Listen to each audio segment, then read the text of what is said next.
Imani. Hey, congratulations on the fourth season of Mythic Quest. Thank you. Thank you.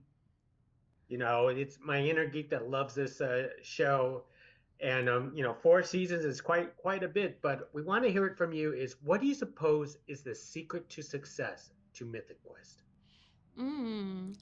Well, I would say that representation of the geeks and nerds out there who might feel like they haven't been seen on this platform before.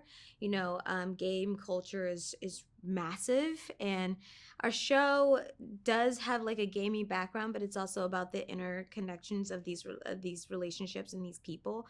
And I think people just find relatability to that, and they see themselves in our characters, and whether it be on the creative side or not, or the development side or any of that. I think there's just like a relatability to our show.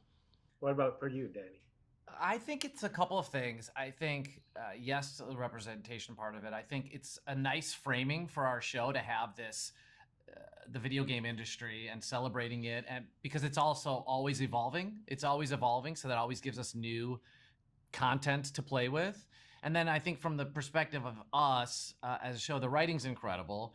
And the ensemble is incredible. So I think it's been fun for us because we've been able to go to places that not typical comedy maybe doesn't go to, and I think it's the blend of that. So the ability to have these departure episodes that are like a Dark Quiet Death or whatever that is, to have that within a workplace and then return to a workplace comedy, I think is pretty cool.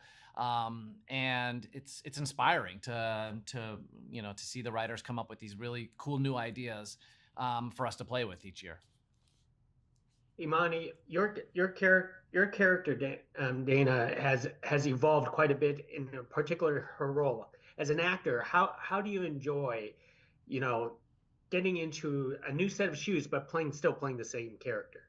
So much. I enjoy it so much. Yeah. I mean, it's been such a joy to watch the evolution of this character. And I remember having conversations with Meg and Rob back in season 2, where we were kind of exploring more of that edge and that spice to her. Because the ambition was always there, but like, who is she? Like, what makes her tick? And so it's just such a departure of who she was in season 1.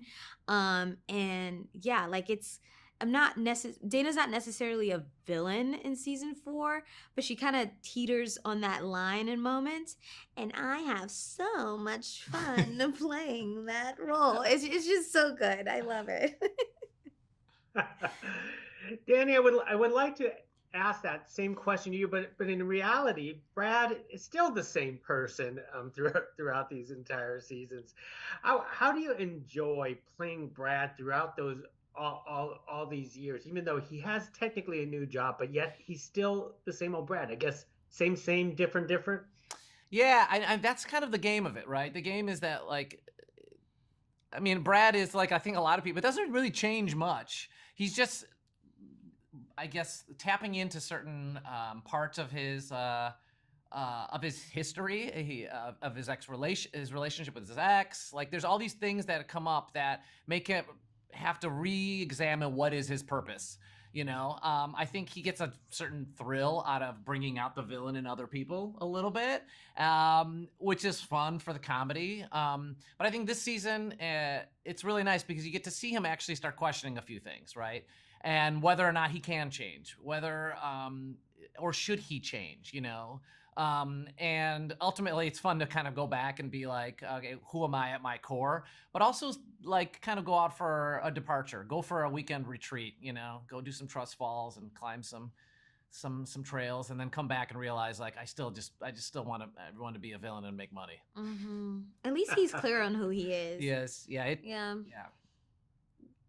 Well said, Danny, Imani. Thank you very much for speaking to us about the fourth season of Mythic Quest, and can't wait for everyone to enjoy this season. Thank you. Thank you. Take care.